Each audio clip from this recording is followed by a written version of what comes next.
ایک خبر جڑی ہے عمران خان سے، پاکستان تحریک انصاف سے، دوسری خبر جڑی ہے عمران خان صاحب کی بہن علیمہ خان صاحبہ سے۔ ان پیش گوئیوں کا بظاہر ایسا لگتا ہے کہ جو خطرہ ہے، جو حدت ہے، وہ علیمہ خان صاحبہ محسوس کر رہی ہیں، اور وہ انکشاف پاکستان کا افغان طالبان کے خلاف جو ایک موقف رہا ہے، اس موقف کو تقویت دیتا ہے۔ حامد میر نے کیا انکشاف کیا ہے اور پاکستان کا افغان طالبان سے متعلق کیا موقف رہا ہے؟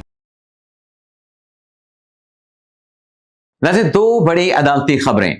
ایک خبر جڑی ہے عمران خان سے، پاکستان تحریک انصاف سے، دوسری خبر جڑی ہے عمران خان صاحب کی بہن علیمہ خان صاحبہ سے۔ اب علیمہ خان صاحبہ سے متعلق یا ان کے آنے والے دنوں سے متعلق جو پیش گوئیاں کی جا رہی تھیں، ان پیش گوئیوں کا بظاہر ایسا لگتا ہے کہ جو خطرہ ہے، جو حدت ہے، وہ علیمہ خان صاحبہ محسوس کر رہی ہیں۔ اب یہ دو عدالتی خبریں کیا ہیں، ان کی ڈیٹیل آپ کی خدمت میں پیش کریں گے۔ آپ ناظرین نے آخر تک ہمارے ساتھ رہنا ہے، اور پھر آگے چل کے صحافی اینکر حامد میر نے ایک بڑا انکشاف کیا ہے، اور وہ انکشاف پاکستان کا افغان طالبان کے خلاف جو ایک موقف رہا ہے، اس موقف کو تقویت دیتا ہے۔ تو یہ کیا معاملہ ہے؟ حامد میر نے کیا انکشاف کیا ہے اور پاکستان کا افغان طالبان سے متعلق کیا موقف رہا ہے؟ اور یہ جو معاملہ، جو خبر آپ کے ساتھ ہم شیئر کرنے جا رہے ہیں، آپ اس خبر کو سننے کے بعد اندازہ لگا سکتے ہیں کہ افغان طالبان کی حکومت نے اپنے کیپٹل میں، اپنے شہر کابل میں کتنے اہم شخصیات کو، کتنی نامور شخصیات کو خطرے میں ڈال دیا ہے۔ تو پہلی خبر سے ناظرین ولاگ کا آغاز کرتے ہیں۔ بات کر لیتے ہیں علیمہ خان صاحبہ کی۔ ان کے خلاف جو 26 نومبر کا مقدمہ ہے، اس میں یہ باتیں کی جا رہی ہیں، بلکہ باتیں کیا، پروسیکیوشن کا دعویٰ ہے کہ 26 نومبر کے کیس میں علیمہ خان صاحبہ کے خلاف بڑے تگڑے، بڑے ٹھوس شواہد موجود ہیں، اور اگر یہ مقدمہ لنگر آن نہ ہو، مقدمہ ڈیلی بیسس پہ چلے، یا ایک کے بعد دوسرے دن اس کی سماعت ہو، تو اس کیس میں علیمہ خان صاحبہ کی سزا پکی ہے، کنفرم ہے۔ یہ پروسیکیوشن کی طرف سے دعویٰ کیا گیا ہے۔ لیکن جب سے ناظرین یہ دعویٰ سامنے آیا ہے، اور اس دعوے کو کچھ صحافیوں کی طرف سے بھی دہرایا گیا ہے، تو اس کے بعد ہم نے یہ دیکھا ہے کہ علیمہ خان صاحبہ جو 26 نومبر کا ان کے خلاف کیس ہے، ATC عدالت راولپنڈی میں چلتا ہے، اس کیس میں علیمہ خان صاحبہ لنگر آن کر رہے ہیں۔ عدالت میں ان کی استثناء کی درخواستوں کی تعداد بڑھتی چلی جا رہی ہے۔ پچھلے ہفتے استثناء کی درخواست آئی، بلکہ ایک نہیں دو درخواستیں آئیں، جج صاحب نے دونوں درخواستوں کو ایکسیپٹ کیا۔ آج پھر جب 9 مارچ تک علیمہ خان کو پیش ہونے کا حکم دیا گیا تھا، آج پھر دوبارہ استثناء کی درخواست آ گئی، لیکن جج صاحب نے اس درخواست کو بھی انٹرٹین کر لیا۔ علیمہ خان کو 11 مارچ کو پیش ہونے کا حکم دے دیا۔ اب اس کیس میں 16 گواہوں کے بیانات قلم بند اور جرہ مکمل ہو چکی ہے۔ آخری گواہ کے اوپر صرف جرہ باقی ہے، اس کے بعد صرف اس کیس کا فیصلہ ہی ہونا ہے۔ تو علیمہ خان صاحبہ خود نہیں آ رہی، ان کی التوا کی درخواستیں آ رہی ہیں، حاضری سے استثناء کی درخواستیں آ رہی ہیں، لیکن کتنا عرصہ وہ اس کو چلا لیں گی، لنگر آن کر لیں گی۔ الٹیمیٹلی پھر عدالت نے آ کے یہی کرنا ہے کہ حق دفاعی ختم کر دینا ہے، سیکشن 342 کے بیان کے اوپر ڈائریکٹلی چلے جانا ہے۔ اور اسی طریقے سے ناظرین، جو تحریک انصاف اور عمران خان کے خلاف جو مقدمہ ہے 9 مئی کا، اس میں جو 7 مارچ کو عدالت نے فیصلہ سنایا، اور اسی عدالت نے ATC عدالت راولپنڈی نے، جس میں تحریک انصاف کے 47 رہنما جو کہ عدالت سے مفرور تھے، عدالت میں حاضر نہیں ہو رہے تھے، ان کی حد تک عدالت نے فیصلہ سنا دیا۔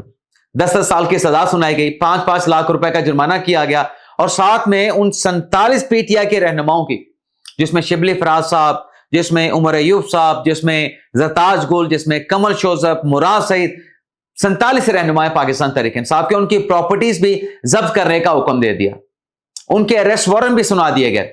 ایک کنسیشن اس فیصلے میں دیا گیا کہ اگر یہ لوگ جن کے خلاف ایکس پارٹی غیر حاضری میں فیصلہ سنایا گیا ہے، اگر یہ سرنڈر کر دیتے ہیں 7 مئی تک، تو ان کا دوبارہ سے ٹرائل ہوگا، لیکن اگر وہ سرنڈر نہیں کرتے 2 ماہ کے اندر، تو پھر یہی فیصلہ حتمی ہوگا۔ لیکن ساتھ میں جو جج صاحب ہیں ATC عدالت کے، امجد علی شاہ صاحب، ان کی طرف سے آج نئی ڈائریکشن پاس آن کی گئی ہیں تحریک انصاف کے خلاف، عمران خان کے پارٹی رہنماؤں کے خلاف، جس میں تمام متعلقہ ڈپٹی کمشنر، جن شہروں کے وہ 47 PTI کے رہنما ہیں، ارکان ہیں، جج صاحب نے ڈائریکشن یہ جاری کی ہے کہ ان کی پراپرٹی بحق سرکار ضبط کر کے، تمام جو پروسیجر ہے، تمام جو میکانزم ہے مکمل کرنے کے بعد رپورٹ عدالت میں جمع کروائے جائیں۔ تو جج صاحب نے, امجد علی شاہ صاحب نے, جہاں ایک کنسیشن, ایک گنجائش بھی دی تحریک انصاف کے رہنماؤں کو 10 سال کی سزا کر کے 5-5 لاکھ روپے کا جرمانہ کر کے, وہیں فوری طور پہ عدالتی فیصلے پہ عمل درآمد ہو, ان مفرور, ان اشتہاری ملزمان کی جو پراپرٹیز ہیں انہیں بہا کے سرکار ضبط کیا جائے, اس ڈائریکشن کے اوپر بھی عمل درآمد کے لیے جج صاحب نے جو ہے متعلقہ تمام ڈپٹی کمشنر کو احکامات جاری کر دیے ہیں. اب ناظرین آ جاتے ہیں آپریشن غصب للحق کی بات کرتے ہیں. اب تک ناظرین جو پاکستان نے کامیابیاں حاصل کی ہیں, افغانستان کے سائل مسلسل پاکستان کے خلاف استعمال ہوتی رہی اور بالآخر پاکستان کے صبر کا پیمانہ لبریز ہوا اور پاکستان نے افغانستان کی سائٹ پہ جا کے کارروائیوں کا آغاز کیا, بلکہ آپریشن غصب للحق کا آغاز کر دیا. اور اہداف کیا ہیں اس آپریشن کے؟ جب تک مقاصد پورے نہیں ہو جاتے یہ آپریشن جاری رہے گا. اور اب تک جو اپنا کارروائیاں کی گئی ہیں اس میں 583 جو افغان طالبان کے کرندے ہلاک ہوئے ہیں, 795 زخمی ہوئے ہیں, 213 ان کے ٹینکر, ان کی 72 بند گاڑیاں تباہ کی ہیں اور 441 ایسی لوکیشنز ہیں, ایسے وینیو ہیں دہشت گردوں کے, ان کے سہولت کاروں کے, جن کو پاکستان کی ایئر فورس نے ٹارگٹ کیا ہے. 242 چیک پوسٹیں افغانستان کی پاکستان کی افواج نے تباہ کی ہیں, 38 چیک پوسٹوں کے اوپر حملہ کیا گیا ہے. اب یہ بات تو واضح ہے کہ آپریشن غصب للحق کے حق میں نہ صرف پاکستان کی بڑی فوج بلکہ پاکستان کی جو فضائیہ ہے, جو ایئر فورس ہے, وہ بھی افغانستان کی سائٹ کے اوپر جو دہشت گردوں کے ٹھکانے ہیں, محفوظ پناہ گاہیں ہیں, ان کو بھی نشانہ بنا رہے ہیں. اب دہشت گردوں میں نور ولی محسود بھی ہے, دہشت گردوں میں حافظ گل بہادر بھی ہے, دہشت گردوں میں بشیر زیب بھی ہے. اب خبر یہ ہے, جو اینکر صحافی حامد میر صاحب نے بڑا انکشاف کیا ہے اور ذرائع سے حامد میر صاحب نے خبر دی ہے کہ جو نور ولی محسود ہے, جو کہ ڈکلیئرڈ دہشت گرد ہے, اسی طریقے سے گل بہادر, بشیر زیب, ان کو افغان طالبان حکومت نے, ان لوگوں کو افغان طالبان حکومت نے جو گرین زون ہے نا, افغانستان کا جو کیپٹل کابل ہے, وہاں پہ پناہ دے رکھی ہے, وہاں پہ ان کو پروٹیکشن دے رکھی ہے. اب آپ پوچھیں گے کہ یہ گرین زون کیا ہوتا ہے؟ گرین زون ناظرین ڈپلومیٹک ایریا کو کہا جاتا ہے. کابل چونکہ کیپٹل ہے افغانستان کا, وہاں پہ دیگر ممالک کے سفرا بھی موجود ہوتے ہیں. جیسے اسلام آباد میں ایک ڈپلومیٹک انکلیو مختص کیا گیا ہے جہاں پر مختلف ممالک کی ایمبیسیز موجود ہیں, ان کے سفرا ہوتے ہیں, ان کا سٹاف ہوتا ہے, رہائشیں بھی بعض ایمبیسیوں میں ان کے سٹاف کی رہائشیں بھی اندر ہوتی ہیں, سفرا کی رہائشیں بھی اندر ہوتی ہیں. تو جہاں پہ سفیر رہتے ہیں, ان کا سٹاف رہتا ہے, ایک ایسا پروٹیکٹڈ ایریا جو کہ ان ممالک کا اپنا ایریا کہلاتا ہے, وہاں پر کیونکہ اس قسم کی جھڑپوں میں یا جنگ میں ڈپلومیٹک ایریاز کو ٹارگٹ نہیں کیا جاتا, کیونکہ وہ اس ملک کا جس کے ساتھ جنگ چل رہی ہوتی ہے اس ملک کا پارٹ, اس ملک کا حصہ کنسیڈر نہیں ہوتا. مثال کے طور پہ پاکستان میں جو سعودی سفارت خانہ ہے, وہ سعودی سفارت خانہ ویسے تو پاکستان کی حدود میں ہے, پاکستان کی سرزمین پہ ہے, لیکن قانونی طور پہ جو اقوام متحدہ کے لاز ہیں جہاں پہ سعودی سفارت خانہ ہے, وہ سفارت خانے کے اندر کی تمام کی حدود سعودی ٹیریٹری کہلائے گی, وہ سعودی علاقہ کہلائے گا. اسی طریقے سے جو افغانستان میں ڈپلومیٹک ایریا ہے وہ ان تمام ایمبیسیز کی ٹیریٹری ہے. اب وہاں پہ جا کے پروٹیکشن دے کے بٹھا دیا ہے نور ولی محسود کو, گل بہادر کو, بشیر زیب کو, اور یہ جو حساس جگہوں کے اوپر ان دہشت گردوں کو بٹھایا گیا ہے. اب اس کے دو خطرات ہیں, دوہرا اس سے خطرہ ہے. یعنی ایک تو جنگ کا جو سما چل رہا ہے, پاکستان تو ڈیفینیٹلی بڑی ذمہ داری کے ساتھ وہاں پہ کاروائیاں کر رہا ہے, انٹیلیجنس بیس کاروائیاں کر رہا ہے, جہاں پہ دہشت گردوں کے ٹھکانے ہیں وہاں پہ نشانہ بناتا ہے.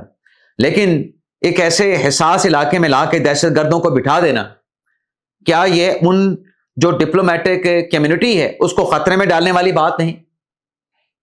ڈپلومیٹک کمیونٹی کے جو آڑ لی گئی ہے دہشت گردوں کی پروٹیکشن کے لیے, ان کی حفاظت کے لیے, کیا یہ ان کو خطرے میں نہیں ڈال دیا گیا؟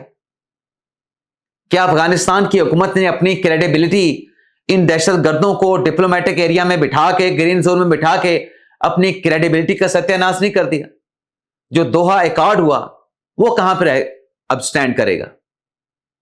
تو اس سے پاکستان کا جو موقف ہے وہ ثابت ہوتا ہے, وہ تقویت پکڑتا ہے کہ جو طالبان حکومت ہے افغان طالبان کی, افغانستان کی, وہ دہشت گردوں کی نہ صرف سہولت کاری کرتے ہیں بلکہ دہشت گردوں کو پناہ دینے کے ساتھ ساتھ ان کا تحفظ بھی کرتے ہیں, ان کو فنڈز بھی مہیا کرتے ہیں. تو اس کے بعد کیا گنجائش رہ جاتی ہے؟ اجازت چاہتے ہیں. پاکستان زندہ باد.